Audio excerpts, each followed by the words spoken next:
Welcome back to the B stream. Myself, Fresh, here joined by Demo, and we are back after a barn burner of a match one against between SSG and of course Team Bleed, and we're setting ourselves up for Cruelty against CAG now inside of the lower bracket. Demo. I mean, we had a once-in-a-lifetime opportunity where we've seen a 14-0. It wasn't, I mean, the series wasn't 14-0, but we did have two back-to-back 7-0s, which is very strange because it usually doesn't happen. We don't expect it at the international level of competition, but here we are. But yeah, we're going to be moving now into our lower bracket. This is a loser game. Whoever loses is gone. Sayonara, if you're Mexican, you're gone. You learning Mexican? You learning Spanish, Demo? Is that what's going on here? ¿Por qué, por favor? I don't know much Spanish at all. Do you know much Japanese? No. Sushi. Obrigado? No, that's Portuguese. Sushi, yeah, okay. But anyway, if you're looking at the screen, the game we are focusing on is the game at the top end of the lower bracket. Team Cruelty versus CAG Osaka. Now, the teams will be playing. Whoever wins this is still in the tournament. Whoever loses this, they are on the first flight home to tomorrow. And I'll be honest, both of these teams are going to have a long flight, one longer than the other, but still, whoever loses, flight home tomorrow. Whoever wins goes to play against GK to go through into Swiss stage. So it's a huge game, lots on the line, basically survival on the line inside of this game. Yeah, a lot. Obviously, both these teams losing yesterday, that puts them in this sticky situation where, you know, that's it. You get the game you had yesterday. If you lose that, you're into the lower bracket. If you lose that, you're done. 2-0, you're done. Yep. So, yeah, a lot on the line. We'll have a look at the schedule as well, just to keep everyone up to date with exactly where we are in our time frame. So, as we can see, both games already done. Our first set of the series. It was the winner games to see who moves on into Phase 2. Yep. Liquid 2-0 versus GK. SSG Bleed, the game that was here on Stream B, finishing 2-1 to SSG. And like you mentioned, CAG versus Cruelty coming up on the B stream. G2 and FearX have already kicked off over on the A stream. Don't worry about the A stream. Stick with us. Yeah, this is a better game. Who would want to watch G2? Don't let G2 ruin your hearts. Don't all let about them break CAG. you. It's all about Cruelty. These two teams. It's all about them. Who cares about G2? What have they won? No, of course, exactly what have they won. And then obviously, after these games, we still have another set of best of threes as well. Yes. And that is it's the winners-loser bracket, which is a little bit weird to say, but yeah, that's to determine who will then also be going home later on in the day, and also who will be qualifying into those remaining final two slots into Phase 2. Yeah, of course, that's GK and Bleed that are waiting for, ultimately, the winners of the game we're about to go into, CAG and Cruelty, and then obviously the G2 FearX winner will go up against Bleed. Yeah, so let's dive into our game. Obviously, Cruelty coming in from Mexico, and also we have our Japan side in CAG, who seem to always make these appearances in international competition. We've seen them for years now, but they weren't an invite. Yeah, that's the thing, and even domestically, if we start with CAG on the left-hand side of your screen, domestically inside of Japan was not a good stage for them. They had to sit there and watch Scars qualify, and ultimately they didn't actually do that well inside of Japan. Had to be an LCQ run. And actually, they came very close to not qualifying at all. Kindertrop Gaming in the Japan LCQ played 100 rounds in a day, but for a little bit of fatigue, I think it's fair to say they would have had some fatigue, CAG managed to get over the line in the grand final of the LCQ against them. So even though we're used to seeing CAG at every event, I think every event I've ever been to, more or less, CAG have been there or thereabouts. Yeah, it wasn't the easiest of run for them. Whereas if we flip over for Team Cruelty, I think inside of that LATAM region, there is certainly, that region seems, in a weird way, very competitive. Now, you've got a Brazilian import team in Six Karma. You've got a European import team in Revan / add an American in there as well. We don't own them. We don't. Not taking credit for them. And then obviously you've got a lot of Mexican and Argentinian teams, but even some of the Argentinian teams, for example, Vasco, looked significantly better than what Cruelty looked like in the season. However, Cruelty turned it around when it came and when it mattered and qualified here on merit. And even whenever I remember back in the BR6 days, whenever you used to have the Copa, and it would go to Elite 6, yes. The Argentinian sides looked a lot better than Mexican sides back then as well, which was another point. Apart from, I think, the Aferis roster that we've seen a few times, but other than that, I think the Argentinians like Malvinas Gaming, there's one that I remember. I'm sure Ollie will remember it as well. They're still in last time, Yeah, so it's nice to see a representative coming in for Mexico, of course. That doesn't have those EU imports. Yeah, exactly, exactly. We've got the map bands coming in between these two teams, so we can kick us off. We can see Cyclops, they get rid of Bank and Labs. Obviously, they picked into Labs yesterday. It really, really did not go well for them. However, Cruelty, yesterday, they played Bank, and they also played Clubhouse. Now, They obviously had the bank banned by Cyclops there. They've banned away Border and Chalet. That will leave Cyclops to pick into Consulate, which is basically their favorite map remaining. Again, another one of those newer maps demo that CAG seem to be going for, whereas Cruelty have gone for an older map, a stalwart of the whole map bans of all 9. Oregon, it's been there since day dot, but also actually CAG have quite a low preference for it. Yeah, look, Oregon, one that didn't get played yesterday, surprisingly. Yeah. We only seen Consulate just the one Is this time. our first Oregon then? No, I think there's an Oregon on the Liquid GK game. Okay. Just the stats haven't updated for that. But, I mean, it wasn't played yesterday, I can tell you that.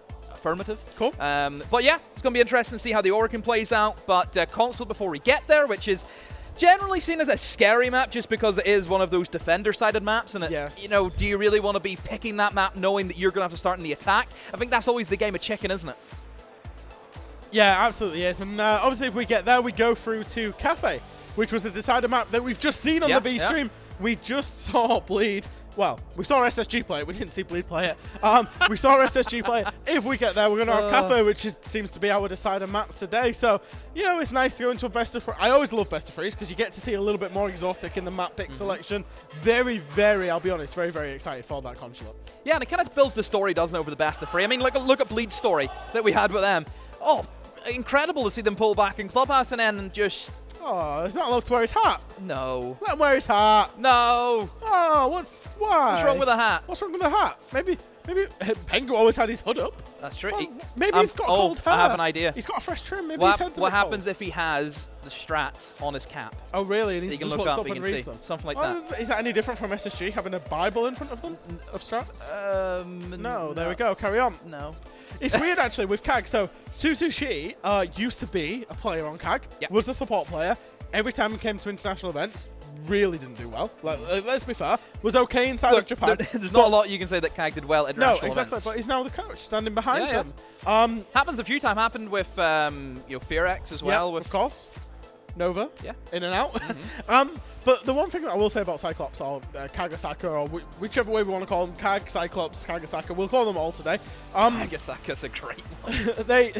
They actually went and they took some of the best talent from other Japanese teams. And I don't know if this was a little bit of a, I guess, basically trying to hinder their rivals whilst bolstering themselves. It's the G2 strategy, isn't it? Yeah, exactly. They took Sireneko, they took Sharif, and they also took Chibisu from what was left of that Fnatic roster inside of Japan. He was probably their best player at that point as well.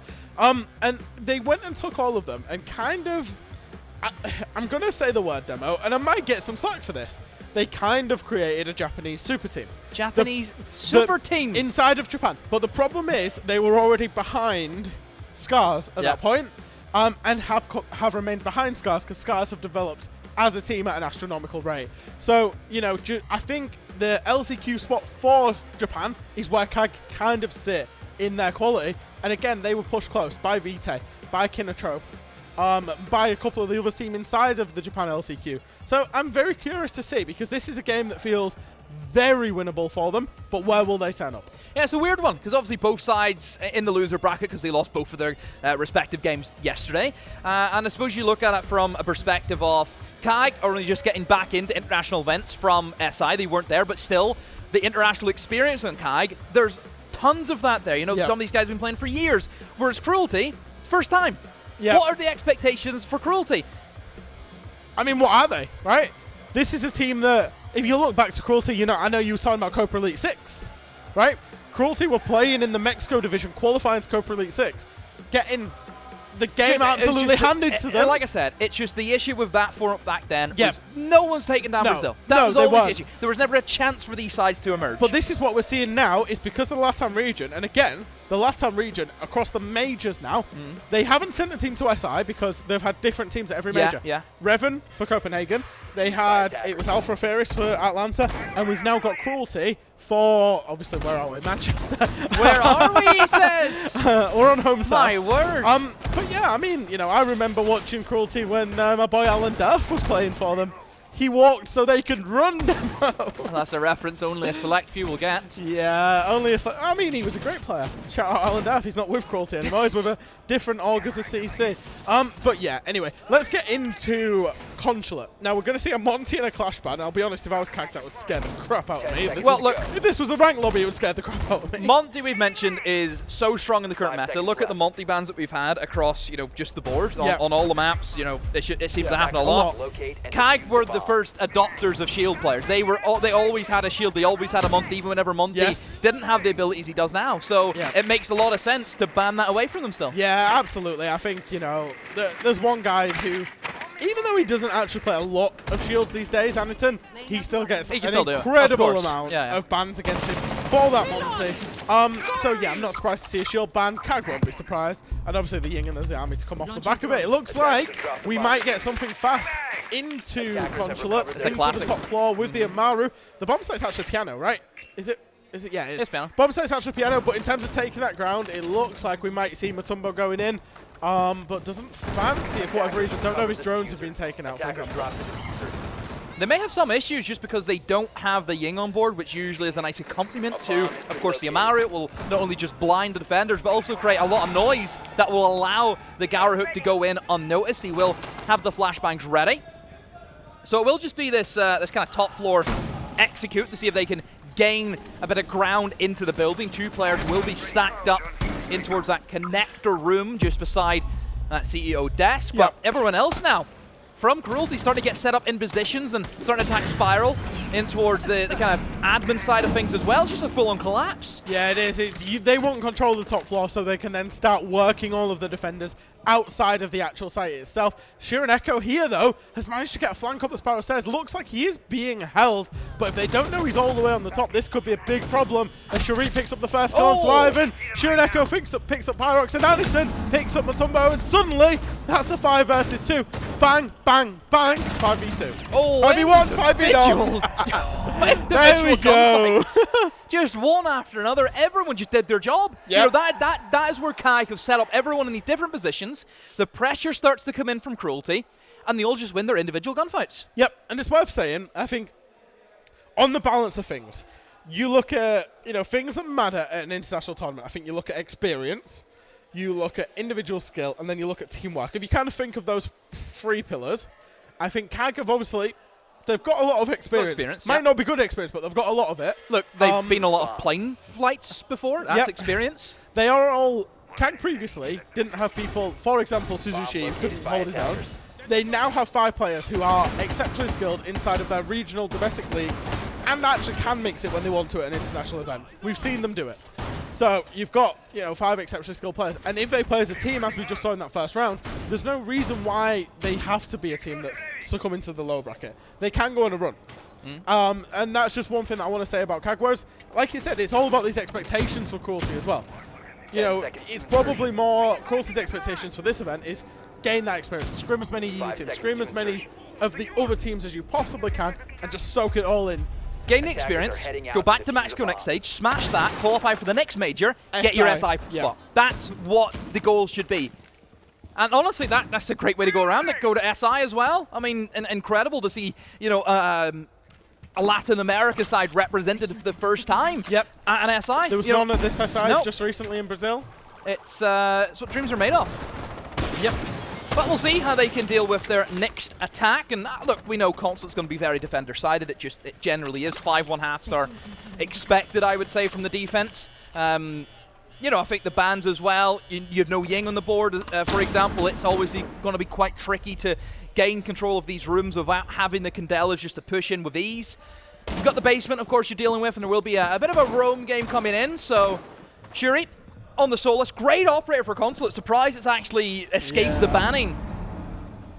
I think that's why. Obviously, you've done a Clash ban. You've probably got to deal with whatever is left open. The Solus and the Fenrir very often. Surineko picks up the first kill onto Ivan, and I think that will be the great teamwork. That will be the win condition for it's great teamwork, and that's going to be the win condition for CAG as well. Get yourselves down there now, force their execute on a 4v5. Realistically, this is why entry kills are so important. It's very easy when you're looking at it to say, right, they've got the entry kill, they should win. but it's because of how you play off the back of the entry kill. It's going to be very difficult, I feel, as well, for Cruelty to get a lot of the reinforcements done, only just the ace. So you kind of have a choice. Do you waste 2 Selma charges on the hatch and then only 1 for the breach, or do you just forego the hatch and try and open up both sides of the breach? It's very difficult now, I feel. For Cruelty to go for, you know, obviously you can still play in the vertical, but I always think having that hatch as another option into sight, it helps you out massively. The reason that you need the hatch for me is the pillar position. So the pillar position inside of that basement, especially, I know Azami's not on the board, but you can reinforce that position, maybe play shield, and just stick in it as we see massive the smoke. Kill. Yeah, massive kill. As we see Chibi playing inside that position, if you don't have the hatch, it's so hard to clear out anybody out of that position.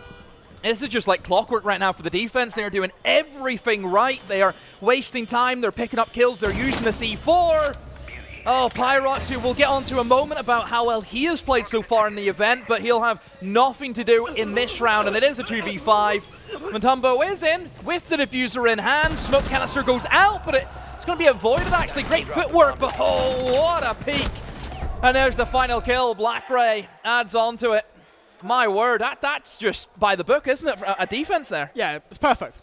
They got the entry kill. They got themselves back to sight, and like I say, once you've got the entry kill, getting yourself back to sight and playing the win condition on for that, and it basically was only going to go one way. Yep. I don't think the book or the vertical players did enough work there, if I'm being honest, from Cruelty. I think Pyrox, and we said we'd get onto him. Yep. He averaged over 10 kills per map inside of LATAM. He actually averaged a lot of kills yesterday, played really well yesterday, especially that map 2 against SSG on the clubhouse. He managed to get himself, 24 kills across 2 maps? Pretty good. However, and I suppose this was maybe celebrated inside of LATAM or the LATAM League, but will be leveled as a criticism here at the International Arena, is why is it only him that seems to, like, if Cruelty win, it seems to be because he has pulled the kills in. And we saw just then that he was maybe trying a little bit too hard to try and force the kills, force those engagements, and he got shut down, and, you know, ultimately nobody else has any answer. 10 seconds Worked for BDS for years, just having one guy do all the work. Yeah, I mean, but that's Shaiko. And to be fair, it didn't work for them for years until they added a second guy in Leaky. No. They added a second guy in Leaky, and then they won a major. Worked for Citizen in the G2. Did he win a major or an SI? EUL finals. No, We'll take give that. over. Come on, Demo, that's a reach. We were reminiscing about the Citizen versus Shaiko back in the day. What a fight. And we get to see both those guys here as well. And, you know, obviously Citizen, new team as well for him, another environment he has to adapt to. Still in NA, though. Well, do we count M8 as NA anymore? I don't know. So here's the thing, right? For the people who didn't count Revan as Latin American, you can't count M8T as North American. How about that? You've got to apply the same rule for everybody. Whichever one you do, at least be consistent. Well, there's no disputing that this is Japanese versus Mexico. That is that's confirmed. Yeah. There's no disputing that. Don't worry. We're waffling at the minute. There's a mirror window on the secret. Oh my word. I mean, this is actually quite good because it's there just for a bit of impact tracking as well. Naturally, you'll see operators maybe with the hard breach gadget go around the back end and see if they can open up a hole, but you can't really do that because, I mean, 1, you have to stand in front of an open mirror window, and 2, impact tracking, of course. It also helps significantly because obviously we're playing the split site here. So Tellers and the basement is the site. Shurik's found the first one.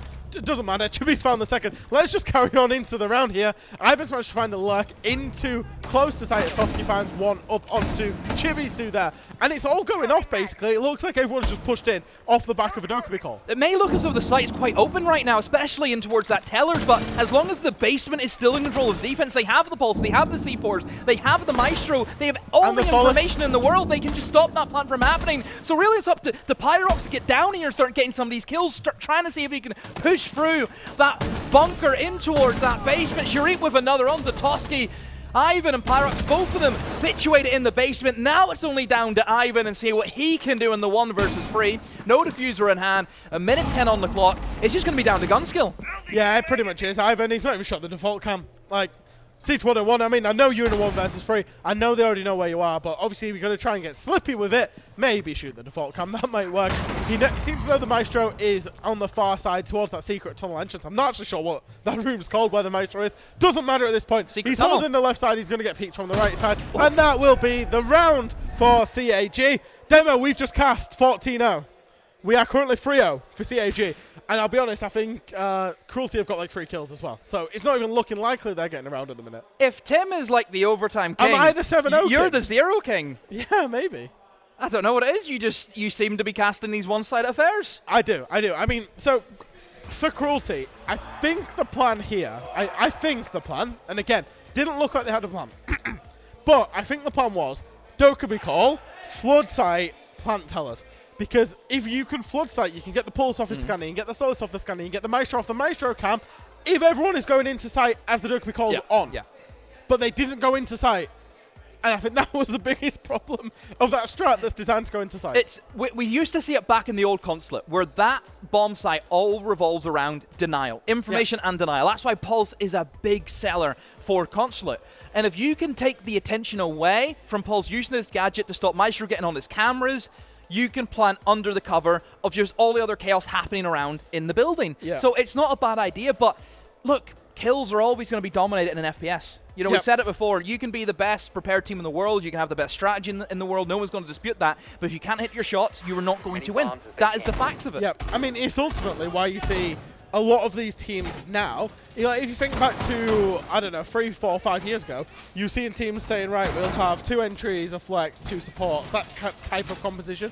You're now looking at a lot of teams having more or less 4 flexes that can shoot hard and 1 IGL hard support, whatever you want to call it, or however you want to think about it. 1 player who struggles a bit on shooting but does the grunt work for the team. And I think so many teams operate like that now. Should we call out some of the players with the back gun skill? Lagonis. Let's just be honest. Let's look at Liquid, right? I'd look at Troy as well. Look at Troy, Canadian, yep. You could also argue Uno on G2. I think Uno, I mean, to be fair, Uno the stage, though. He was the big savior for G2, so they have their moments, but it's not always the consistency. There we go. So it is how these teams tend to BDS? try to Who can't shoot in BDS? Nah, give up. There we go. Yeah, BDS wins everything, though. But even, I suppose even Vita King, when he joined FaZe, that was one of the things leveled to him. He's like, hey, he's not, you know, going to be the good gunner. So, yeah, I don't know. Yeah, I don't know where I was going with the point because we've got sidetracked. You were mentioning that obviously kills is what dictates the meta. Yes, exactly. Currently. There we go. You were back on. And if you've only got 1 player who can get kills, unfortunately, you're going to struggle. Oh. Shuriq tried to C4, it was shot out. Very nice. It's Pyrox, I believe, on the Twitch, and he's got that DMR, of course. Shoot but the glass. Yeah, I think right now for CAG, again, it's just testing the limits of Cruelty, and I think early C4, see if you can catch them out and try and get almost like a cheap kill. It'll help you out in the long run, as we know. But right now for Cruelty, we just need to see a little bit more from them. They have gotten part of that breach open, and somehow the drone is not going to be muted out as well. I thought it was that you're just throwing it into a mute jammer, mate, but no, it seems to be okay. And look at this, the backstab coming in as well. Is he going to be able to pick up anything from this position? He's moving very quick, and remember, this is a hold that CAG had last time, and it looks as though that Cruelty have kind of adapted, and they've seen the setup, so I like the fact that they've disabled that mirror window, which did cause them issues last time. Yeah, and that's the thing. When they attacked this on the very first round, they failed to clear the top floor. So far, it's going better. However, this big fight that Roby's going to take in terms of this engagement, he's going to be so important. Gets it down. And he manages to get the down, but Shuriq swings out from the mirror window, even though it has been destroyed, and does manage to find that kill. Where's the refrag? Where's the rest of the aggression at the same time? That's what I'm wondering. Now it's going to be Toski's turn to go and walk into that same crossfire. Does manage to find the kill. Will he be refragged? No, gets away with his life. Oh, Toski in the thick of it now as well. Obviously, the pickup has happened for CAG, and Pyrox looking to see if he can get in towards Spiral, but with a minute to go, we see a flank coming up in through V's, and it's successful! Cyrenaico is able to find that kill. Another down has happened, but this time it's against Cruelty. Is that the Frostmark? Yeah. It is. Pyrox with the DMR in hand has no idea where that castle has lurked off to, and he just doesn't have the information. Cyrenaico is playing this extremely passive. He knows he can win this, and the UMP has let him down in the final moment. It's still a 2v2 though, and look at the HP of both of the Cruelty players. Yeah, they are both so uber lit. Ivan has managed to get himself all the way down Yellow Stairs onto the site door. Might be able to find a lurk in, as it doesn't seem like the CAG players are aware of his presence. He's inside of site, and it's all on Pyrox to try and do some vertical work for him to clear out that closet. Chibi's holding the hatch, but does he know about the player in sight? Finds the kill, will get swung. No, will he? No, the smoke grenade's gone down, but the flank's coming in as Ivan's pushed deep. It's Black Red. It's Ivan, it's a 1 versus 1. It looks like he's Can't find him. He's going to lose on time. CAG win a 4th. Oh, Ivan is a 50-50. Does he run in towards benches? Does he check the closet? He's checked the closet in that scenario. Just Pyrox did divert onto closet. There's no information there for them in the late stage. Look, a lot better from Cruelty. They bring it down to the 1v1. It's one of those, it's that tough scenario. But look, again, CAG, they look to be such a stalwart defense they're setting up where they don't really, I'm not seeing many weaknesses at the moment as well. CAG are just setting up very basically, but I think their trade game from CAG has been very strong today. Yeah, I think the trade game and the flank game in particular from CAG has been good. What I will say, and I'm going to try and not be negative, but I will... difficulty impossible for Jack. I will caveat that with the fact that CAG have not changed their defense there. That is exactly the same defense as round 1, and Cruelty have not been able to fully clear it. Because they flanked in round 1, fair enough, CAG flanked up Spiral in round 1, but they flanked up Visa in round 4. And it's the same round that played out, and Cruelty basically succumbed to the same things. And there was no adaptation, and that's the... I would say against a better team, CAG get punished for. That's all I would say, and caveat that with. What happened if we cast 4 7-0s back to back to back to back? I mean, we're already legends, demo, but we'd go down as a legend. Honestly, just insane. Like, again, just another... Let's try 3 another one-sided affair where CAG are just... they're just them right now. They're just doing everything correct. Yeah, the trade game is there. It really is. And it's great to see, you know, CAG come in where, again, look, CAG have let us down before in international events where we've got our hopes up, and it just never really happened for them. I remember you once saying they was going to win SI demo. Don't know where that's coming from. That's a false agenda. I was with you in Paris. I remember that news statement. That journalist has been fired because he's leaking false information. Slander? He's done.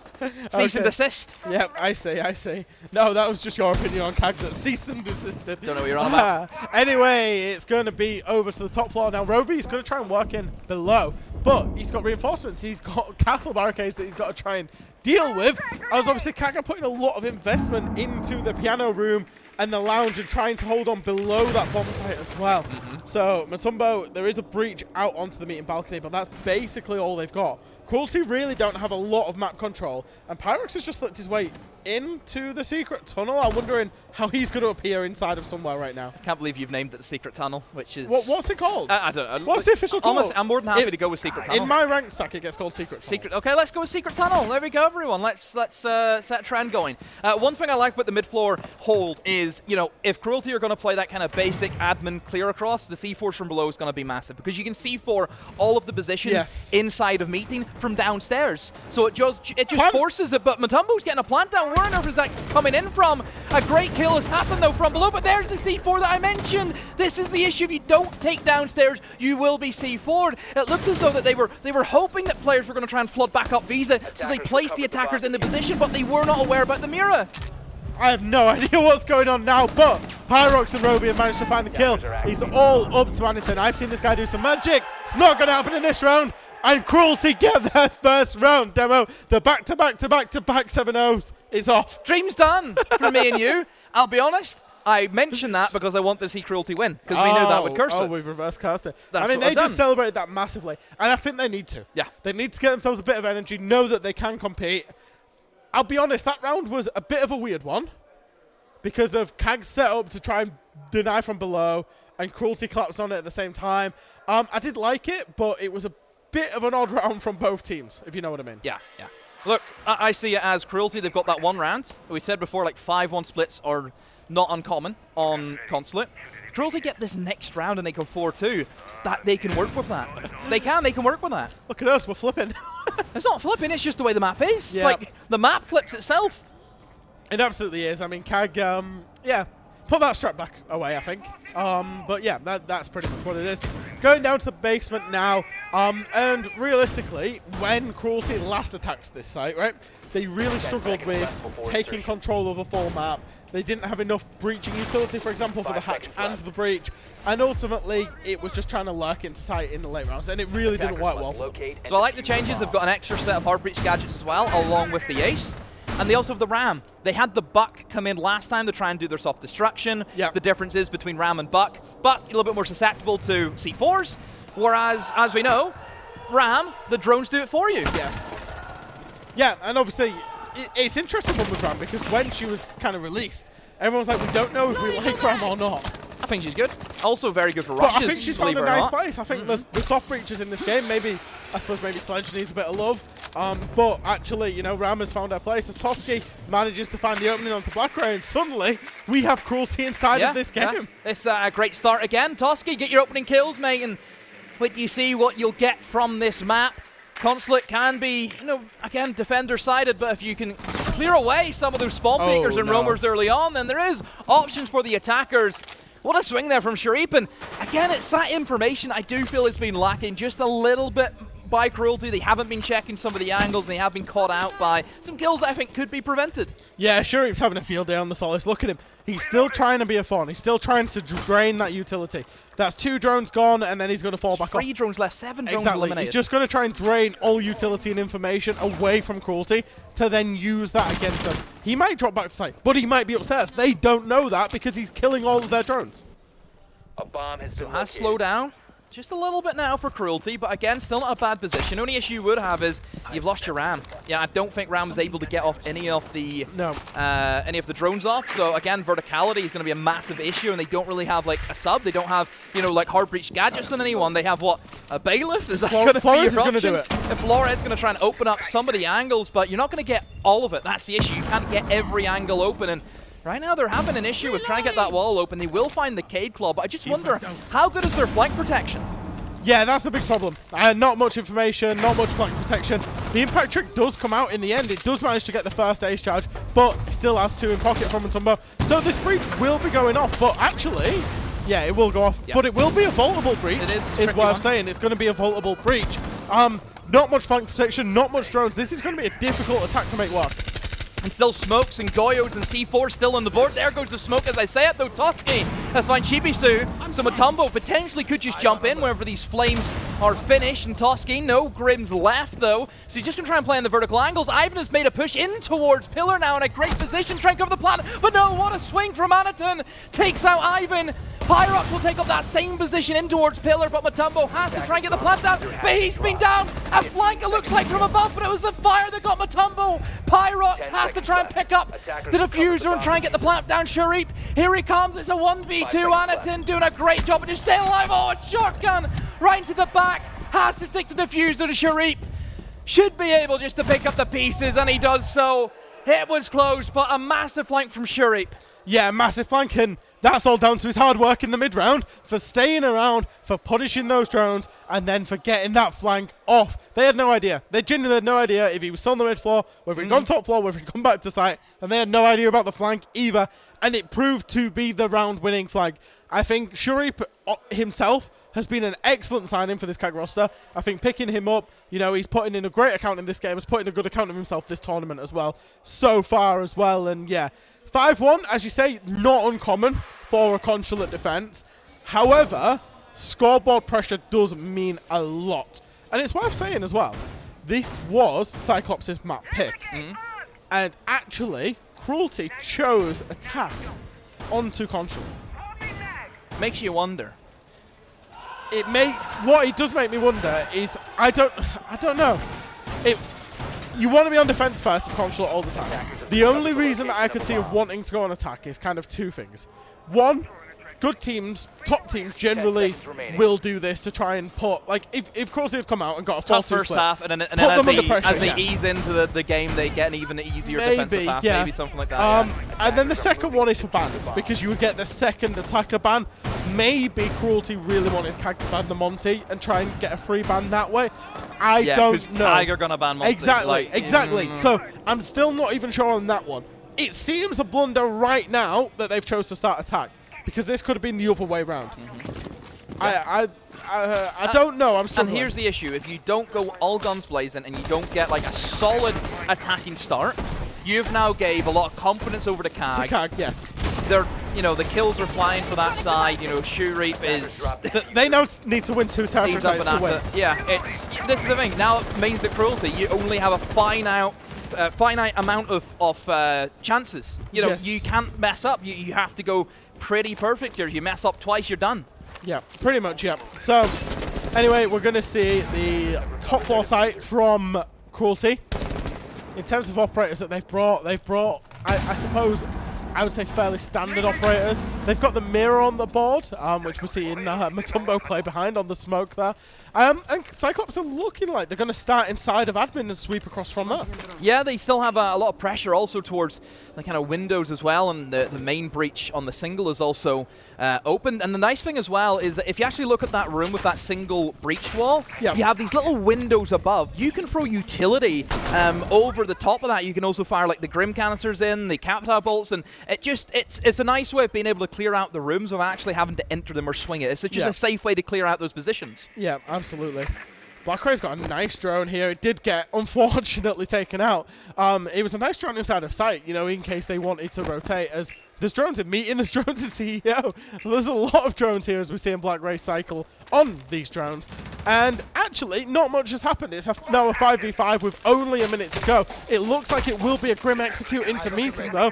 The Grim does manage to... No, doesn't manage to find the kill. I was sure he was going to get that kill onto Toski. It looked as though he had the quick peek ready, but now they're trying to push in towards that front desk. Blackray is able to find Robbie, but Ivan goes down, and Matimbo also off the board. Anaton will try and stick to Diffuser, and nade right beside Toski. Oh, but Pyrox has been able to find it.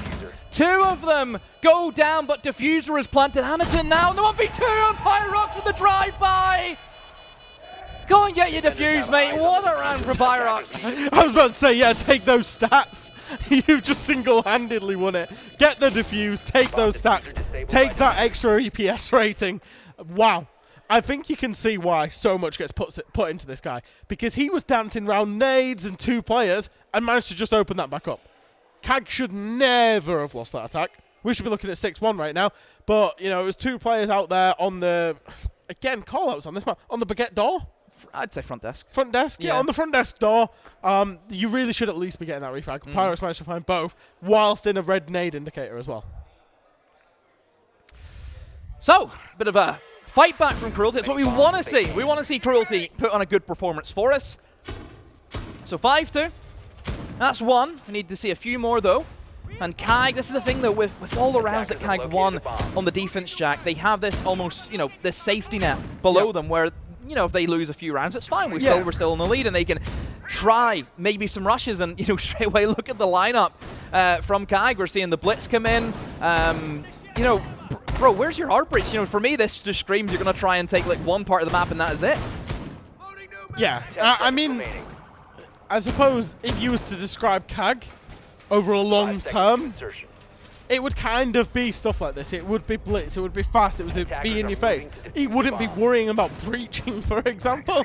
No breaching on the side of CAG. This has got to be, in my opinion, either something direct to site or something direct to top floor. Yeah. Maybe the yellow side. I'm glad Sharif is over by the yellow side. I think this is a collapse onto yellow to take top floor quickly. Basically. Yeah, good position that your Blitz can get into. Blitz can just jump straight down through the skylight onto yellow stairs, and he can then position himself either to go in through Baguette or in towards the connector, where we can see Matumbo setting up some of the observation blockers and a Goon Mine as well, which will be a bit of an issue for the Blitz. As we know, a Goon Mine really just hampers them, it slows them down, and it just means the Blitz has to take a few seconds to get that out of his leg. Anaton, here we go with the arrows. They are in. Sharif in through Baguette. Oh, almost finds the pisticle on the Ivan. Anaton has been able to find Matumbo as he swung in towards that CEO. Sharif having some issues here with the mirror. Is there information? Oh, what? Pyrox stabs him through the shield. A 2v4. CAG has completely failed after that mishap on the top floor. Sereneko, where are you going? Where are you going, mate? You have to go upstairs. Anaton is... He was on the rappel, now he's ended up bottom yellow. Yeah, it's just categorically failed. They brought all of the operators to take the top floor, all as one, and it's just categorically failed. Sereneko has found one onto Pyrox. And again, I will say, Pyrox playing in these dangerous positions in the middle of crossfires has once again opened that round back up for Cruelty, because he is so composed in those situations and finds those kills. Blitz his face, doesn't matter, I'll knife him. And basically now you're looking at CAG having to try and re-engineer the round. They can't take top floor, they don't have enough people. So what are they going to do? Well, I don't know. They've got to just try and find one by one and slice and dice it. Exactly. They have to try and isolate the kills. And right now for Cruelty, they're not all together. You know, You look at the player upstairs, he's kind of by himself, you know, just maybe if CAG try and take the 1v1s and try and engage, then perhaps you could try and find some form of success. It looks as though that somebody has come upstairs to try and assist him. So you can see Ivan above, and oh, this is what I mean. He's isolated 1 kill in towards Baguette. Toski, though, makes up for it. He wins his engagement. Yeah. And there's Ivan with a great swing. Cruelty, the fight back. It's on, Jack, it's on. It's actually on. It's the Consulate defense, I guess you could say, but it's a lot of confidence. And I will come back to it. Pyrox, again, in those big moments, has produced a big play that keeps them in that round. Because actually, should CAG take control of the top floor, should they execute that top floor take with the blitz, with everything, bang, you're looking at a CAG round win because they can play out a numbers advantage. But Pyrox said no. Basement is where we head. How is this going to work out now? Because obviously for Cruelty, they've not only won their top floor, which is kind of expected, they've just won the tertiary bomb site, which we can't, well, I mean, I'm going to throw you under the bus. Okay. You mentioned, oh, you have to win the tertiary bomb site. Oh, it should be fine. Oh. Yep, yeah. Oh, I'm Jack Allen. Is that what I sound like? Oh. Go on then, do a Jack Allen impression. Go on. I don't want to do a Jack Allen impression. I'll do a demo impression. Well, okay, go on then. No. That's what I thought. No. Yep, there we go. Oh, some people get a good chuckle out of that one. But look, down to the basement again. This is supposed to be one of the sites that you expect the defenders to win. Yes. It is very difficult. To be fair, I would have thought that this would maybe be a little bit more attacker-sided because of the impact grenades nerf. Yeah. So the main wall on the garage isn't going to be susceptible to that anymore. So that was the kind of thought process I had. But still, it doesn't look as though it's changed. No, it doesn't. It doesn't. Teams are still bringing the impacts. They're still. What you do have to say is they do have the lineup indicators to hit them more consistently. I think if there wasn't the lineup indicators, for example, we would see teams not be relying on impact triggers at all, especially given the impact nerf. But you know they do have lineup indicators. We saw a really nice one from all the way from Kitchen in when Cyclops were on the defense actually. So as it is, doesn't matter anyway because they brought a Maverick. Toski's going to try the C4 over the top. There's nobody there, buddy. And that's the C4 lost. Looks like he's still going to play close breach. Maybe try and find a cheeky little peeky when the Maverick goes for it, but that's it, Maverick. Dangerous. You know, I think Maverick obviously a great operator in terms of just being able to ignore bandits, Cades, all of that, but still a very dangerous You often trade a operator. life for a breach. Yeah, it's rough, and I think especially with the C4 lineups now as well, your Maverick going to win, all of a sudden a C4 just came right through it. You know, it's an issue.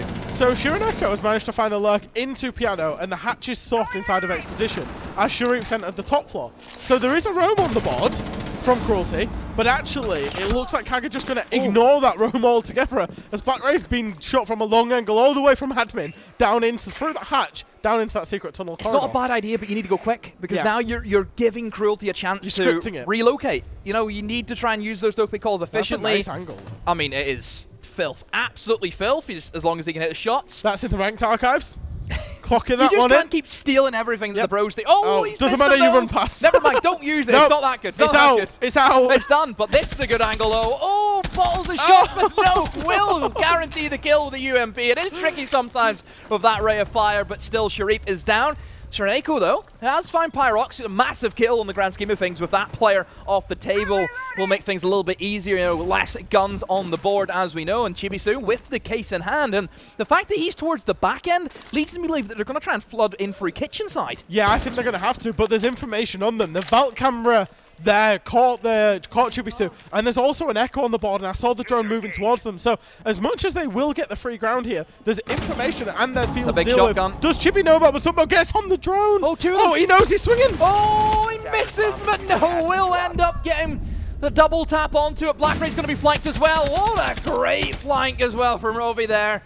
Black Ray off the board, and it is going to be a 2 versus 3.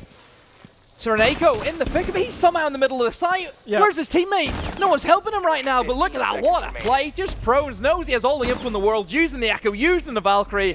Great play from Cruelty. 10 seconds to go. They have to try and push forward that diffuser. And Toski, is it going to be a clean double? Yes, it will.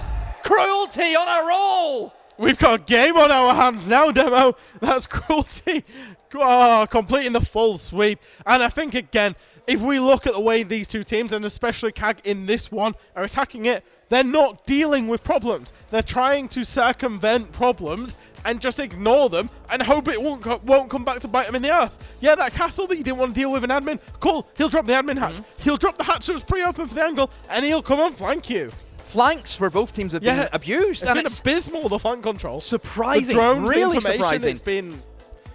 I haven't used this word yet. It's been honking. Honking. Something is truly honking. Are you a it's goose? calling out. Yes, why not? Gaggle of geese? Gaggle of geese. Call out. Call out. Tactical timeout has been called by CAG. He doesn't coach CAG. No, he doesn't. Coaches that team that 7-0's people. 7-0's people. Yep. That's what they're known They as. have a lot of 7-0 games because I've seen them get 7-0'd a few times anyway. So Cyclops are going to take a timeout. They're going to have a discussion now because actually that 5-1 split that was looking lovely and a redundancy, they've lost that redundancy now. They actually have to put in some solid attacks to get over the line because, to be honest, Cruelty are looking pretty good on their attacks. They're creating problems for Cyclops to solve, and Cyclops are just not solving them whatsoever. No. It just feels as though if that initial push doesn't work for Cyclops, that's it. It falls apart. They don't have a plan B, and I think Siege, things don't always go your way. It's great when it does. Whenever you walk away from like a flawless attack, everyone's done their job. You're thinking, wow, we are the shit. We are so good. And then if you don't, it's like, we're terrible. Yeah. Which is actually a quote that Turd had after his last game. Oh, really? So. Yeah, I mean, I don't think I've ever seen a player as low. What was it, 23 EPS? That might be the lowest EPS a player has ever had. Has a player ever had lower? I know on like CGG ratings and stuff it's gone very, very low, but I don't know by EPS because obviously they calculate based on different metrics. I'll be honest, I don't know the rating system behind either of them. I have my own rating system that gets similar to both of them. But see, I have a rating system. It's called the eye test. It's called the eyeball. It's called the eye test. I just look and I'll know if a player's good or not. That's the way it works. And is that you saying Tad's not good in that game? Oh, he was awful in that game. If I speak, I'm in big trouble. Yeah. Get on the Thermite, buddy. Anyway, up to the top floor now. Going back. They're going for the mirror window strat again. Echo drones again. Echo's not something that we necessarily see or actually associate with Consulate as well. But Matumbo, seems to like it, especially playing that shotgun at close range and providing the information to his team. Because we see not quite a spawn peak, but a peak coming out from Rovi. I must say, what a cracking name, Matumbo. Sounds like an elephant at the zoo. Yeah. Or the circus or something like that. It sounds like, here he is, it's Matumbo! And then out he comes like a ball. He just walks. Honestly, that's what it's like, but he's been a hell of a shift just in the information game. Sure, he doesn't have the kills, but we know that he's just been sat there in the cams, giving out all that information to his side, and a trade for trade, and what a run out! Rovi takes out Chibisu. Yeah. 3v4 now. The CAG, that timeout just has not seemed to work because, again, they're already down the man advantage. Yeah, and I think that's the big problem is, like, where are CAG going? What are they doing? Like, for example, Chibisu, why are you there opening Visa door when your whole team seems to be doing a yellow CEO-sided take, for example? Rovi clearly knew he was out there because Rovi had already shot him on the window peak. He's then just decided to go and get a little bit funky, a little bit more aggressive out of the main door, and why wouldn't you, right? The information clearly helping him as well. Black is going to try and make something of nothing, as Rovi's going to rotate up spiral, and Black Ray's going to let him, as Black Ray is now going through lounge, just where Rovi was. And again, we talked about it. The information game on the side of these teams, on their attacks, hasn't been good. Their flank game on the attacks hasn't been good. And I'm actually starting to wonder if that one attack round won by Cruelty is really, going to get them over the line here. It could, because right now CAG just looked out of it. They had lost their Grim, who you'd like to have for this CEO take, where you can just Grim out all of the positions and then try and get in for that plant. They still have the Capital though. Anaton going to try and see if he can line up these fire arrows, but still it's going to be very difficult. There is still, of course, a C4 smoked and the Echo Cams on board for Cruelty, so plenty of denial 15 seconds ago. Matumbo is already primed and ready. A C4 goes in, it will catch Anaton. And Ivan now, he can swing in through the flames to pick up that kill. And still, he's alive. He's still alive after that play. And Black Gray has no hope in hell that he's going to be able to win this round. The jump out's coming in as well. Pyrox, he still let him get away. Cruelty 4 rounds on the bounce. 5-5, Demo, 5-5. Cruelty have got a little bit of confidence, and we're now starting to wonder, actually, if that choice to start attack was maybe genius. They might be the best attacking side in Consulate I've ever seen in my life. That one round, that's all we needed to see. No other team does that. They got it. Unbelievable. And also, how important were the CAG blown rounds going to be? That very first round that CAG blew on the meeting attack. How important is that going to be? Because we're now looking at 5-5. Had CAG made that, what would that have been at that point in time? 6-1? 6-1. 6-1? Yeah, scoreboard pressure completely diff. And yeah, so we are guaranteed all 12 rounds now of this game. It's 5-5. There's a world where we could go overtime. And one thing I really want to point out is the confidence that Cruelty has just gained throughout this map. Yes. This running out of the main door, going for the spawn peaks, different things like that. Yep. That's the confidence, because they weren't doing that during their first few rounds. Yeah, and we were leveling, hey, like, Pyrox is the guy, and if he's not here, who else is? Yep. Don't get me wrong, Pyrox had a great game. Toski's been aggressive. We saw Rovi get aggressive in that last round. And Ivan's actually pulling up the slack as well. I mean, to be fair to Matumbo on the defense, he's playing that role. He's playing Echo Shotgun, yeah. He's enabling these guys. So, actually, yeah, the criticisms that I maybe leveled at them, and again, I've not got a lot of experience in this team. I only saw, some of what they did yesterday.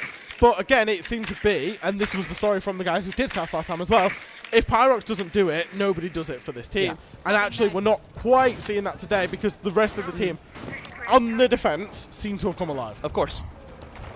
And that's the big caveat. Pressure on CAG. Yes. The game is slowly getting... I think the game's gone from it, feels like. They were leading so comfortably and to lose 4 in a row. It's... what's going on? And this is their map pick as well. That's so important in best of 3s. This is their map pick. And they are now facing losing it because they're on the unfavourable side. It's 5-5.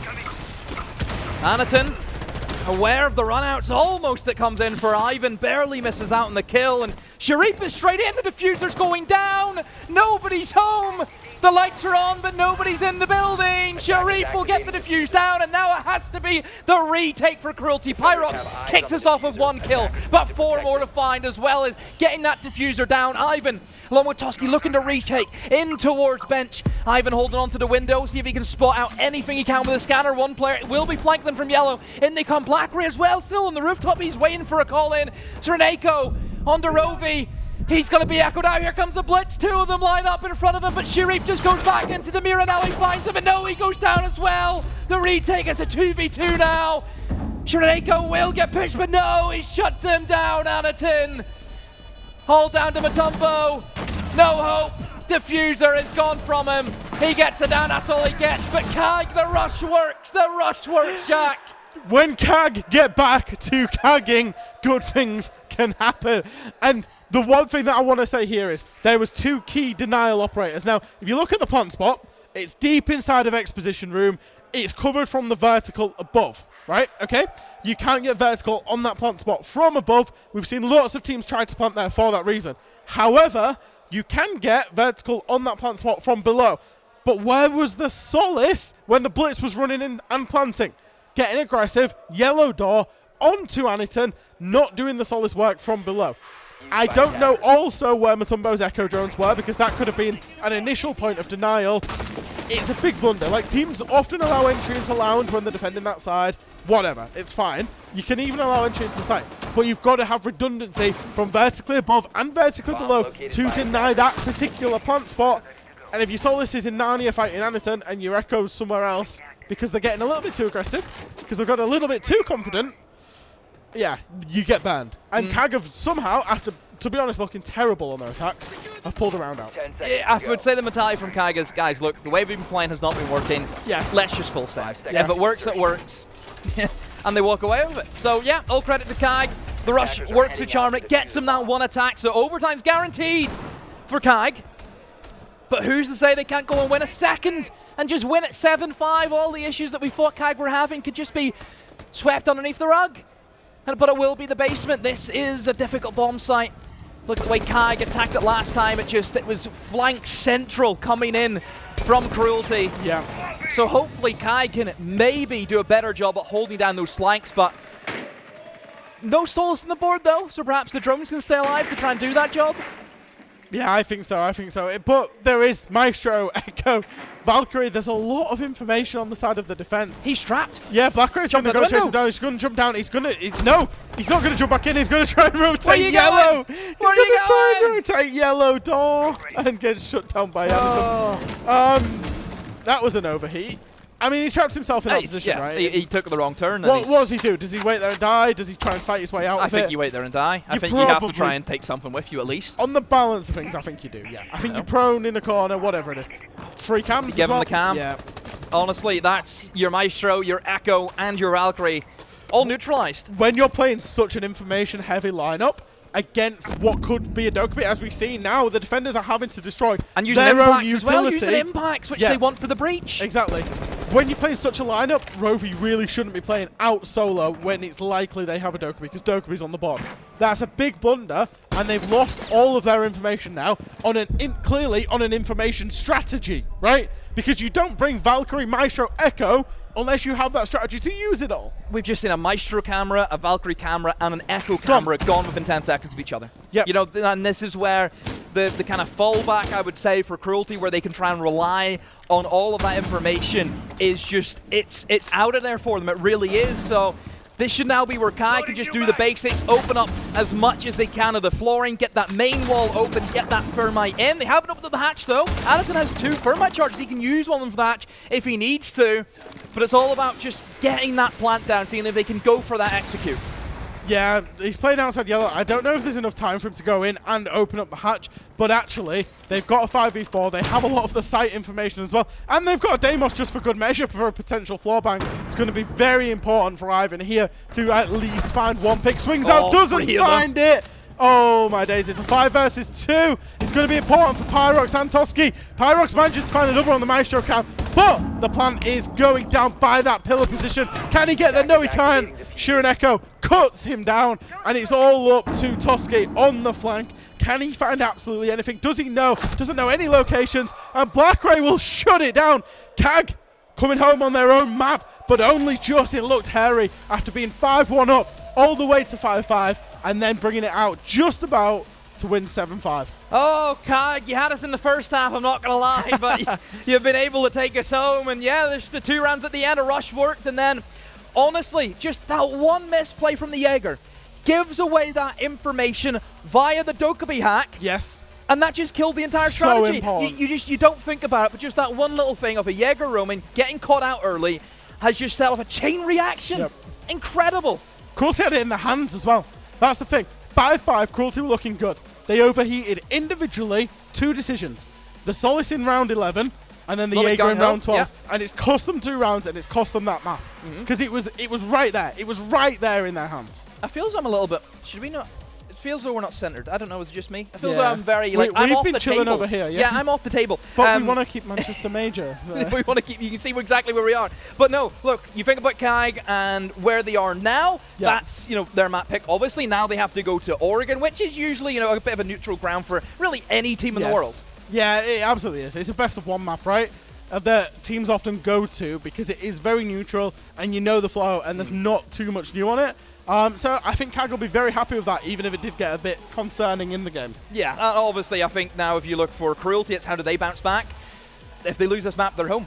That's it, they're done. They have to get on the flight, so there is still a lot on the line, and even if we get to it, you know, Cafe there as well, which is always one of those maps that we just don't really know what we're going to be in store for. But look, Oregon obviously going into it, it's going to be pretty default, pretty standard, but look, we'll see how that goes, but we have our break before that, so we'll be back in just a few minutes.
Welcome back to the B stream, where we've just seen Cyclops Osaka beat out Team Cruelty 7-5 demo.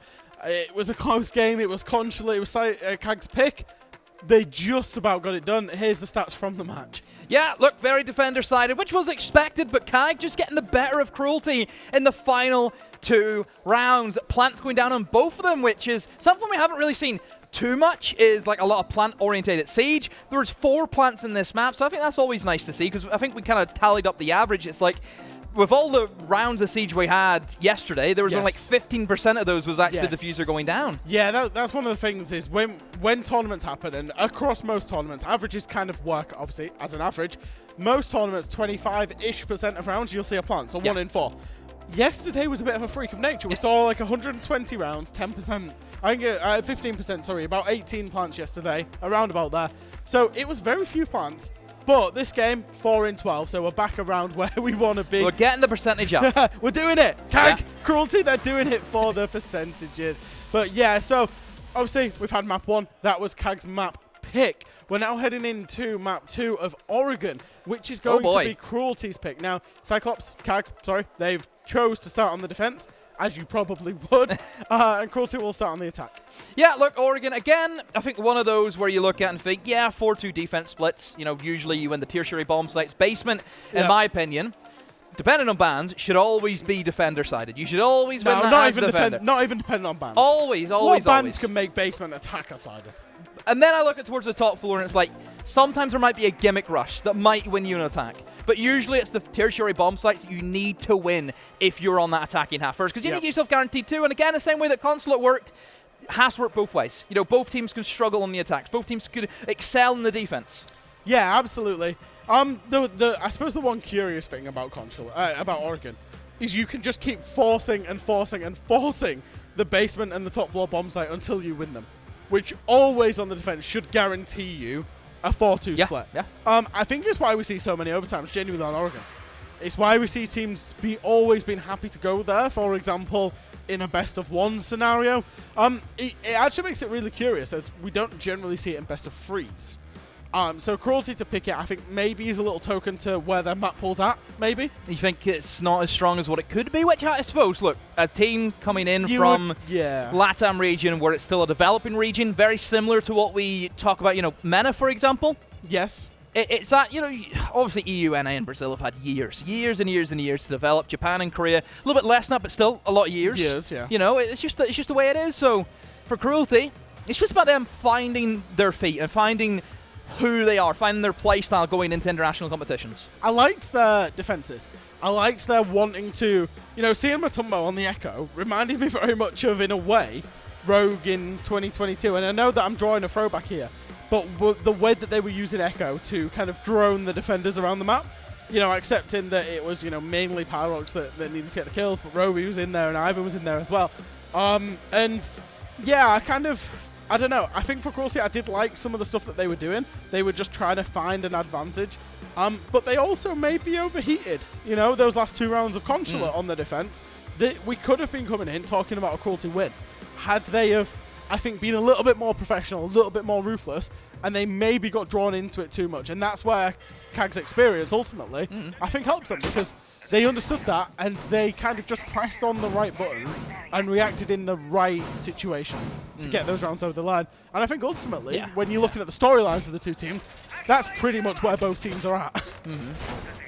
It's the experience, you know, and a famous clone once said that experience outranks everything. And I think there's a lot of truth in that. Who said that? Famous clone. Famous clone? Star Wars reference, mate. Oh.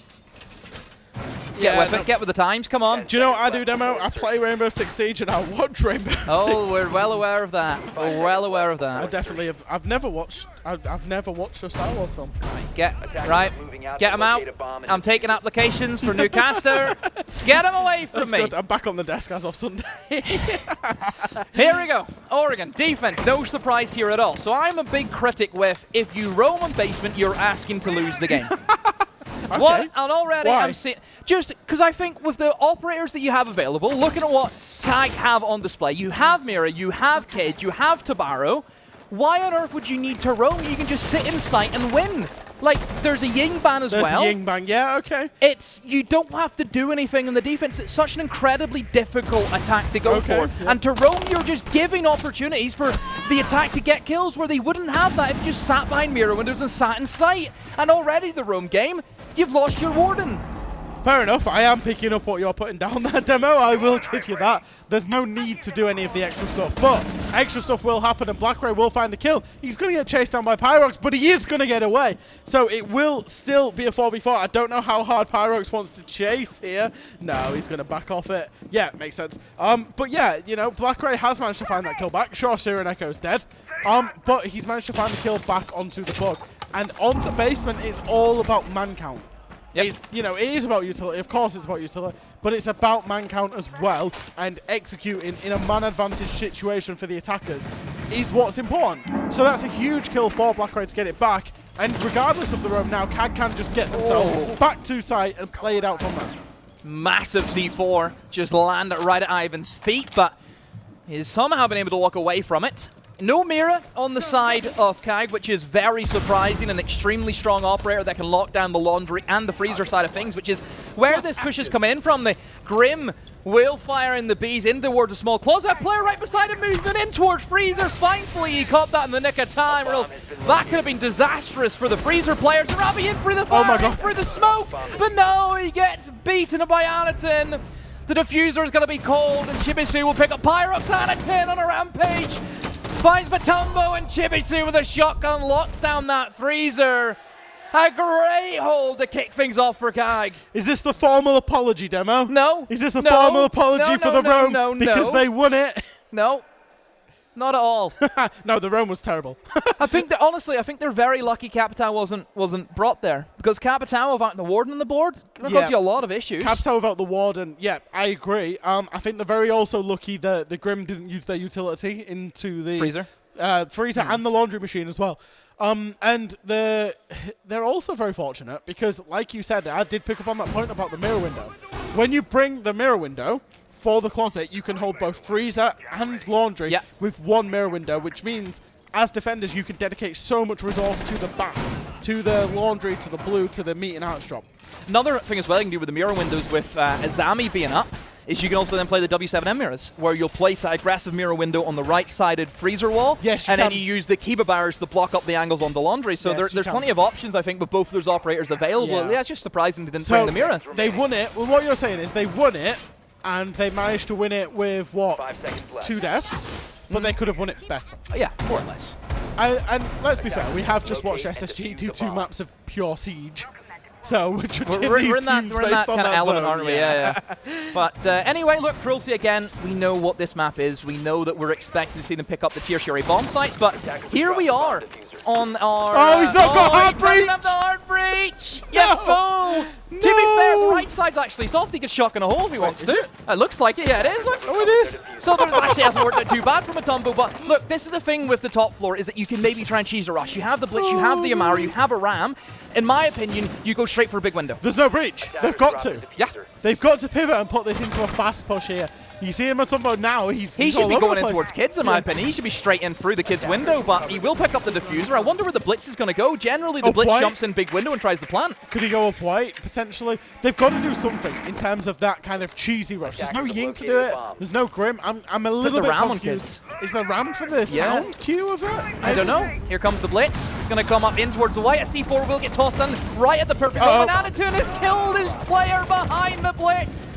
And it's all down to the Blitz Ivan. Oh dear, Cruelty. The rush, a failure. CAG just holding strong.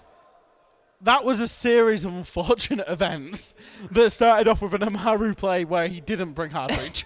That ended up with a Blitz going in white says and with no cover. I suppose the cover died from Anderson. Yeah, I don't know. The plan didn't make sense. And as much as Cruelty looked alright on their defense of Consulate, their attacks, weren't good. We're not seeing good attacks, I would say, so far. Now, but what I will say, here is the opportunity to be competitive inside of Oregon. The tertiary side. This is the one. If you're going to get Oregon to, at the very least in overtime, you have to be winning these sides. because these are the sites that people aren't going to repeat. If you win a laundry, they're just going to repeat it until they win it. There is only one way that I feel that you ever lose this bomb site from the attacker perspective. I think the actual basis of it is quite easy. You can either go in towards kids, and then you have a hatch to drop in and you can plant. And you take small tower side, yeah. Or you go very minimalistic, you take big tower and you plant inside of meeting. Yes, right? That's your two options. And the win, I always think that the win condition for the attacker, or for the defense, sorry, is how well you can retake, how well you can perform on your flanks. Both teams struggled massively with that in Consulate. With flank control, yes. So I think flank control should be, if you can do that well, you will win these attacks. It's worth saying as well, obviously we have the benefit of the spectator view here, but it is worth saying that CAG have put significant investment into the top floor, and the gap here in their strategy is this big tower side, because they double reinforced off the meeting wall, and they've reinforced off attic as well, which means should Cruelty want to, they could go for a full big tower take, only take big tower and plant stage. Pyrox has just slipped past the Watcher on the wall, and now he's up in towards white. Oh, the Banshee! Did they hear it? Now they'll hear him as the shots ring through. There's also a player inside a small tower who could also come around the back and try and flank Pyrox, and he's went back right from where he started all the way back in towards Classroom. It was a nice try, but the Banshee's, Jack, stopping that. Yeah, but he's shown himself as a threat now. And actually, this EMP is genius because he's going to slip past the Malusi Banshee all the way into sight for Rovi. But they're not finding anything, Demo. Nobody's given themselves up from CAG. See a Dugby call as well. They came in to try and help them, but... Oh, Rovi! No, Rovi! Chibisu, who's the player towards small tower, has found his kill. Matumbo's been down. Pyroxo inside a flag is getting more kills as well. Toski has taken up that same position that Rovi was in as well. Look, here comes a flank from the Clash coming in from T2, a big tower. Chibisu, another kill for him. Anaton with the shield, has the diffuser as well. I'm just astounded, Demo. Pyrox is going to try and find his way in from Trophy. I feel like he's touched every inch of Oregon inside of this round. He's been here, there, and everywhere. Seems to understand that he's in a two-way crossfire. Can he fight his way out of it? No, he can't. Perfect play there from Black Ray. And Toski's going to force his way up white. Maybe try and find the pick back. We'll see the shots coming out. Will down Chibisu. But again, Black Ray gets the trade. And that's going to be the round for CAG. And I do just want to criticise again Cruelty. Ignored every problem. Tried to lurk in. They found no success from it. But just carried on ignoring the problems after that. No, they got that from Doom. They modelled it after Doom. Let's just try and walk into the site. That's it. And all of them tried it. All of them tried it. We've not seen Doom yet this major. No. They've modelled it after Blaz. There we go. Okay, fair enough. But they might have to play Blaz But what soon. came first, the Doom or the Blaz? Don't know. Great question, that, isn't it? Who did come first? Probably Blaz. Blaz was playing Challenger League before Doom was in Pro League, yeah. Yeah, it was Blaz. Very true. Very, very true. Blaz was first at this event as well. Yep. Look at us turning it about Europeans. Anyway, we always do. We said it was about tertiary sites. Cruelty have failed to win that tertiary site, and it's now 3-0 CAG, and they get to go down to the basement. CAG trade game today has really impressed me. Especially Black Ray in that round. They very rarely let, especially in the defense, obviously attack, there are a few issues, but very rarely in the defense they allow the kills to pile up against them. They're always there making sure they can level the man count. I haven't really seen Cruelty being able, to win an attack with 4 players still alive, 3 players still alive. It's always been traded back. I think CAG are just trying to take as many bodies as they can down with them. If they're going down, they're taking someone with them. Yeah, like I said, in that last round, it was really nice. The interaction between Chibi and Black Ray, for Black Ray to swing both times on Chibi's contact onto different doorways and different areas and get the refrag. Black Ray gets 2 kills for that. Chibisu gets nothing stats-wise, but actually it was the interaction between the two of them that got that round over the line. Sure, it was 4v2, don't get me wrong. But, yeah, if you're trying to pull kills back, it's 1v1s that the attackers were looking for, but they didn't get a single 1v1. So down to the basement, we're going to be seeing the Tabaro and Cade combination, which is an extremely strong one, but then you do forego operators such as the Mira and the Izami, which again, very, very strong for the laundry. So, yeah, you're talking about lineups on the defense. Look at the lineups on the attack. Zilch EMP. 0 EMPs. Thatcher is on the board. Maverick is on the board. Impact EMPs are on the board. Twitch is on the board. They're using a Brav. Ah, the Brava can't. That's what is going to do it. The Brava is going to do it for them. No, it's not. I mean, what's Sharif doing though? Like, why give them a 5v4? So I mean, I don't know why you try and give away these picks. K2, Basement. bro. You keep meeting hatch closed. You just sit in sight and you hold an angle, mate. That's all you have to do. Look what Black Ray's Thank done. God for Black Ray though. And Pyrox is off the board. Great pick to find. Top performer, which is very difficult right now for Cruelty to pick a top performer, considering that they are all negative. What a shot! There's Eiko. Down goes Toski. Ivan, see if he can do anything from that laundry double door, but the collapse from Cruelty just is not there. And again, CAG, the trade, we'll give you one, but we'll take two in return. That is the motto for them right now. Yeah, absolutely. Maybe Sharif didn't need to get as aggressive as he needed to there, but great picks back, particularly that one from Sharon Echo, as you say. And once again, the double force in laundry, that's the only thing they can do. You've got they 5 can't rims. reach hatches. Yeah, use them. Yeah. No. Sharon Echo finds one. Both are laundry. Oh, he sees the barrel of the suppressor. It doesn't matter, he doesn't have to move. He can't do anything. Diffuser on the other side of the map, away from Ivan. What goes first? Ivan or the Anderson? Oh, turns out it's Ivan. There we go. Ivan came first, and now we'll see how he can deal in the 1 versus 3, where you're against a very static CAG who aren't going to give you anything, who aren't going to move. He will try and isolate the 1v1, but Chibisu just wins it outright. Oh my word, 4-0 for CAG. Keep in mind, if Cruelty lose this map, they are out of the competition. We need to see a response. We need to see something, Demo, because there is one thing calling it Oregon attack. And to an extent, I'm sympathetic that you've got to attack Oregon. But one, it's your map pick. You're supposed to be comfortable at doing that regardless. And two, make it easy for yourselves. You got 5 kills in 4 rounds. But make it easy for yourselves. 6 kills in 4 rounds. Do the basics. Don't do anything exotic. Don't do anything exciting. Bring a bloody Thatcher to open meeting hatch on an Oregon basement attack is like... it's a basement. You see the bans. Cade is open. Tabaro is open. Automatically, that forces a Maverick. Yeah, just play them off. You have to play the Maverick. Whatever, yeah. It forces your hand into those operators. I honestly think if you know basement, as long as you have Maverick, Grim, Capital, you have very little issues. There's not a lot that can stop those 3 operators. Yeah. Hatches will be open. Power positions will be cleared. Yes. But no, Brava, Lion, Grim without using any utility, by the way. You're making your own problems, and I think that's the biggest issue, and it was the same on Consulate. Now, don't get me wrong, when Consulate flipped, Cruelty looked great on the defenses until they overheated. So this was the same accusations we were leveling at them around about this side of Consulate. So will this still be competitive? Maybe, but these attacks have not been good enough. And CAG haven't, to be honest, CAG should have been punished both laundries. And they weren't.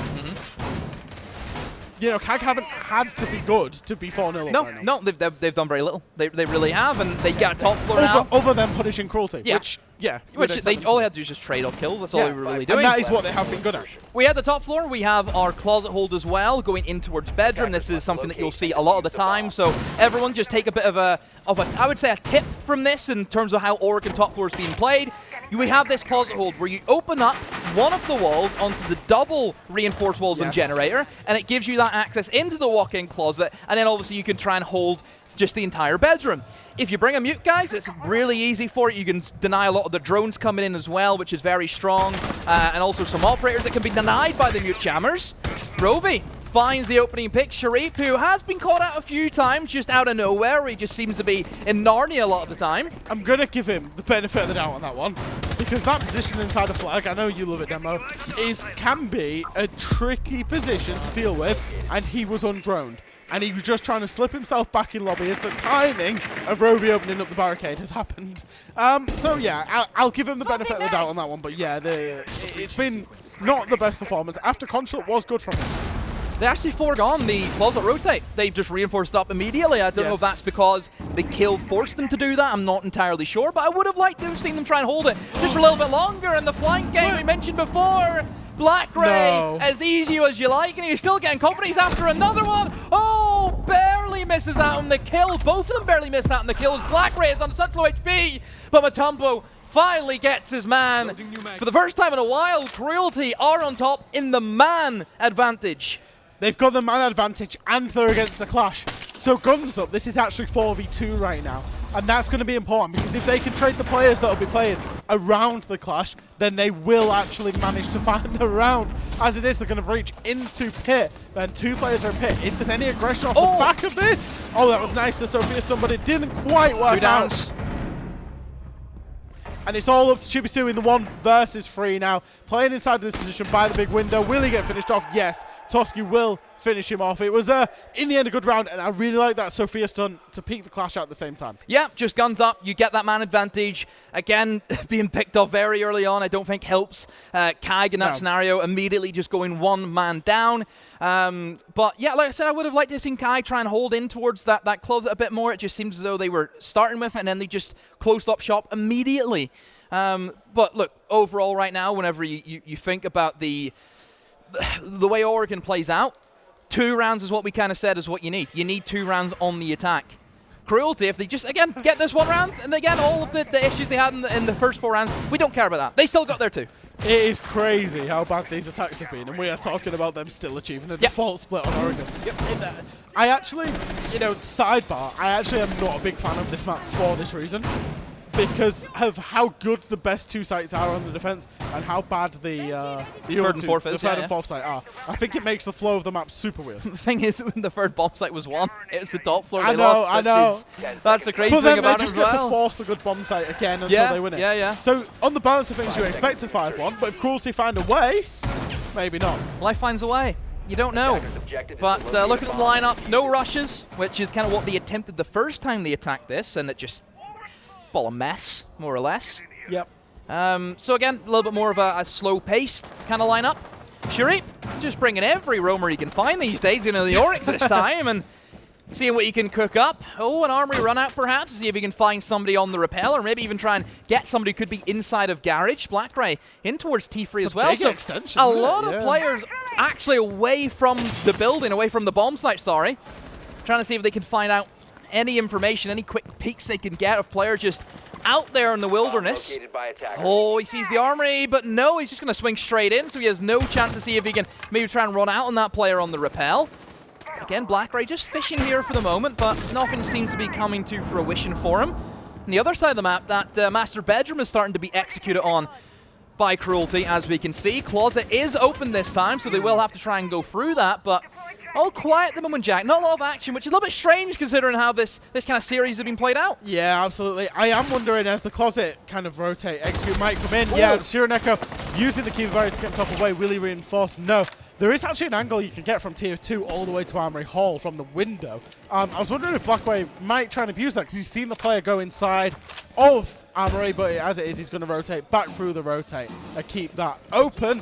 I also wonder if Armory hatches open for Shironeko in the late round. That could be a crucial one if he does decide to fly. Big power position from Blackray inside of Attic. No, Shironeko. I meant Sharif. There you go.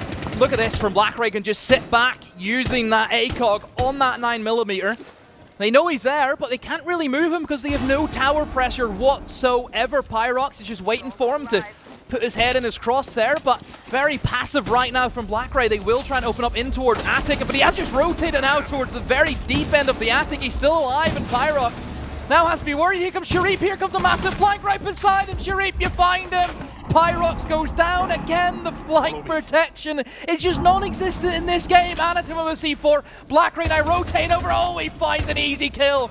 Under Rovi, who's on the rappel. Anatin goes down to Toski, who is now trying to flood in towards that bomb site to try and help. But Tumbo, he's trying to get a plant down. He's using the Kiba as a bit of cover, but from below he's taking a lot of damage. But Tumbo caught in the open. Chibisu mows him down, and Blackray gets the final kill. A 5-1 split for CAG. Yeah, once again, CAG causing them problems. CAG causing them problems with the Azama Kiva barriers, with the rotates, with Blackray just being a nuisance inside of Attic, and then with that flank from Sharif on the Oryx. Once again unchecked. Gridlock. No, like, what's going on? Drones. People dead. Anybody helping? No. Flanks coming off. Flanks, that's how we sum it up. Yep. Someone comes and asks, what's the summary of this game? Fresh and demo, can we get a quick interview about the game? Flanks. Or should I say, lack of protection of flanks. We'll really summarize it specifically. It's not just, everyone's flanks, lack of flank protection. Okay, so we're going to switch over Oh. now, CAG. We've seen this before. We've seen CAG have a 5-1 defense split, and it suddenly get very competitive. But once again, and I'm going to say it, CAG are once again in a position, going on to their attack half. If they win their tertiary bomb sites, they will win this map, and they will progress to play against GK for the spot in phase 2. If, because that didn't happen on Consulate. Obviously they will have to attack Laundry Supply. Looking at their lineup, what do you see already, Demo? Oh, we see some very strong operators. Very strong Well, operators. I'll tell you what I'm seeing. I'm seeing EMPs on the Capital. Yep. I'm seeing Hard Preach on the Grim. I'm seeing a Blitz. And I'm seeing the Grim and the Capital who, you know, can deny those power positions. It's still not quite maybe what you would want, because I'd probably want the Maverick in there for safety, but it'll do. I mean, you can only run 2 hatches, which is kind of the issue, and a Rome has actually caught out Black Ray. It's just Toski by himself, just up there with Capcan, no hole, just, oh, I'll go for a wander around, lads, and see what I can find. And, well, he picks up an important kill. He gets that first kill on the board. It takes down that Ash, who would have been a great operator to see if he can maybe try and stop some of those Kiba barriers that could be placed around inside of Laundry. For example, oh, Toski C4, here comes the Blitz, Anakin, no, support comes in, Ivan to save the day. He rescues Private Toski from the Blitz. Sharif now up against it, but no good by Rovi. So many roamers right now for Cruelty, but at the moment it's actually working, never mind, they drop that. No, there's no way. Sharif. Oh. Why, Demo? Why? Why does Rovi need to go up T1 stairs? What? It's a 5 versus 3. The round's won. You don't need to go and give your life. Like, The 2 roamers, whatever. Whatever, those 2 guys coming down Kitchen Hatch. The 3rd player did not need to give his life. He did not need to overheat. A 5 versus 3 into a 2 versus 3. Take a breath. Everyone, breathing exercises. In. Why, man? Cruelty, no. And out. They had an impact as well. They could have rotated Attic and gone down T1, T2. They had no information about Green Hall, no information about Kitchen. Why did they Meeting both is do it? Why meeting. have they both done it? Why don't you, sure, send one down, but why is the other guy followed him? You bait him. You use him as the bait. Oh, no. I mean, it's still such a weird round. It's 2v3 minute to go. Hatches aren't even opened yet. Finally, we see the Laundry hatch open, which is probably the most useless one out of the 3 as well, so it doesn't really do much for them. They still have the Capital, they still have the Grim, they have plenty of utility to still dump in to the bomb site. Yeah. 2 C4s, though, is what they have to go up against, so there is still potential on the side of Cruelty to maybe try and deny this take, but it will be very difficult. We see a constant ping, yellow pings coming in. They know exactly where that player is on the highway. We can see the Grims actually start pushing towards blue, and there's very little blue pressure coming in, and Sharif has read that extremely well. He's on for the ace. Can he get the ace? Does he know where the last player is? He's going to swing around Sharif. No, misses out on the ace, but a nade from Cernako out of absolutely nowhere will finish it off. He's actually hit the Cade with the nade there. Wow. What a round. How, you know, if you want a lesson on how to lose a round from the jaws of victory, go and watch Cruelty there. I'll be honest, I don't know if I've ever seen a 5 versus 3 loss on the defense side of Oregon Laundry. I don't know if it's ever happened. It's so weird. Imagine escaping the jaws of victory. That's like, should be escaping the jaws of death, not the jaws of victory. Yeah, I don't know. Oh, makes no sense. I honestly do not know what the hell has happened there. Cruelty. Do you want to go home? Is that where we're at? Do you want to sack it in? They seem to want to. I don't know. But it's literally, it's hard because I think as a coach or as a support staff, you want to have your players playing for each other, right? So it's a 5 versus 2. The roamers are getting hunted down. So I understand why you might want to go up tier 1 stairs and help them. But ultimately, you've got a 5 versus 3. Even if they both die, you can win it 3 versus 3. Fundamentally, look what bomb site you're in. Yeah. We mentioned before. Play the win conditions of the site. This is a site that, in my opinion, is probably the best defensive site in the game. No, it's not even an opinion. Statistically, it is. It's just so easy. Just sit there and you hold an angle. You know exactly where they're pushing from, and you just say, "Okay, 3, 2, 1," and you swing. It's so easy. I cannot explain how easy it is to defend the basement as long as you sit in sight behind all the strong operators. Yes. But if you're not going to do that, you will get punished. That's why I say, just don't roam. Just do not roam. Even if you do, let those roamers die once they've got it to a 5v3. Let them waste the time. They can play crossfires, they can play close, they can shoot more drones, they can waste more utility, whatever. It was just it was too much, and they've been punished because of one guy where they had no coverage. And it's sad to see as well because, you know, the Romans actually did a great job. You know, these army coming up to help the Capcan did an absolutely great job. Here we go, potentially the final round of the series. 6-1, CAG sit in the lead. The Blitz is on the board again. Did he get doubled up on? Didn't really have a lot of impact. Anderson on the Blitz the last time. Let's see if maybe we can do a better job this time around. Not really the same roaming presence as what Cruelty were having last time, but two players stacked up ready and firing line formation on those freezer stairs. And look at this, two of them straight in, just trying to check the corners using the Blitz.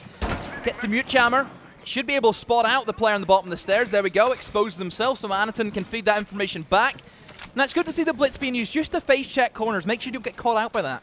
Yeah, absolutely. You know, Slow and Steady will win this race. It looks like they're also going to do a lot of work to clear out Freezer using the Blitz, using the Captain and the Grim. As the Grim is bouncing, bouncing canisters off his teammates. And here goes Aniton on the Blitz. Nobody actually inside of Laundry to stop the Blitz moving down into this position. You would like to have somebody playing in and around the bomb chassis, maybe in towards the washing machine as well, but not going to be the case. 3 players now stacked up inside of Freezer for CAG. We can start to see the utility dump come in very early. We're seeing the smokes as well in towards Highway. It will then force the Toxic Babes in return. Rovi just has to be careful as well. He is the Azami player. He can swing, of course, onto the Laundry and the Freezer, so 2 different angles he has to worry about, but he will be supported by Ivan on that ward, and a big opening kill. Chibisu takes down Pyrox, and now it is going to be the 5 versus 4. Aniton is just purring to get in here. He's going to be waiting for the call from his side. Say, Blitz, it's your time to shine, and here he comes, 2 of them stacked up. Pistol comes in. Oh, do they line up for him? Yes, they do. Aniton with 2 massive kills on the Blitz. Matumbo with a pistol in hand. Here comes the Blitz again. Matumbo, no hope for Cruelty. It's a cruel way to go out. CAG move on forward in that lower bracket.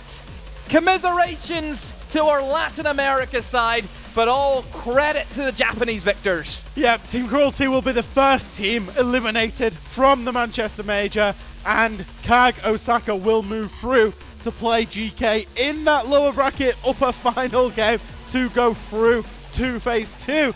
And it took us a while, Demo. It took us a while, but finally we saw Aniton on a shield, making a huge play, winning the game for his team. And I think on the balance of it, CAG deserved it. That Oregon, their defenses were exceptional, and their attacks, well, especially that one in the end there, was bloody brilliant. They've got themselves through. They will play again straight away. They're straight back into another best of 3. No rest for them. They will be playing up against GK. Yeah, big game, of course, for Cyclops and GK going forward into that series. Winner then goes into phase 2. Loser, home as well. You'll join Cruelty. I don't think they'll be on the same plane, but maybe the same airport. Yeah, maybe the same airport, yeah. But yeah, it's finally, I think, you know, a little bit overdue, because CAG have shown good things, I think, across, you know, even yesterday, they ran close. Yeah, came close to Bleed. Yeah, they came close with Bleed. They maybe, you know, there's an argument that they could have got back over the line. Today they did get over the line. It was a clean 2-0. Consulate, their map pick, a little wobble, but on the whole, very, very good. And then Oregon was convincing for CAG. I have to say about Cruelty, I think some strong players there who've shown that they can hang with the best of them. Yes. But there was moments there that we picked up on where the inexperience was shining through. Yes, yeah, that's absolutely it, right? It was inexperience, and there was times where you wanted them to react and they didn't. And there's times where you're thinking you don't need to react. Play the site as it is. Play the win conditions, and an overreaction happened. And I think that is something that comes with international experience, because at an international level, teams will punish you for those moments where you don't get punished domestically. And that happens with all teams. And Cruelty will learn a lot from this experience, but yeah, obviously, unfortunately, fell short. Yeah, you hope that they were able to get some scrims in against, you know, our EU teams as well, to see if they can maybe learn something from that and take that back, obviously, to their own region. But yeah, Cruelty out of the competition. CAG still moving forward. GK is up next for them, so we have MENA versus Japan now going up against each other, which I think will be a cracking series as well.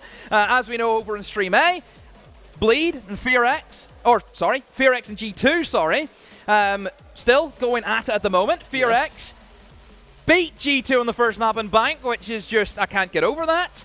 And Bleed are still waiting in the wings to find out who they will come up against.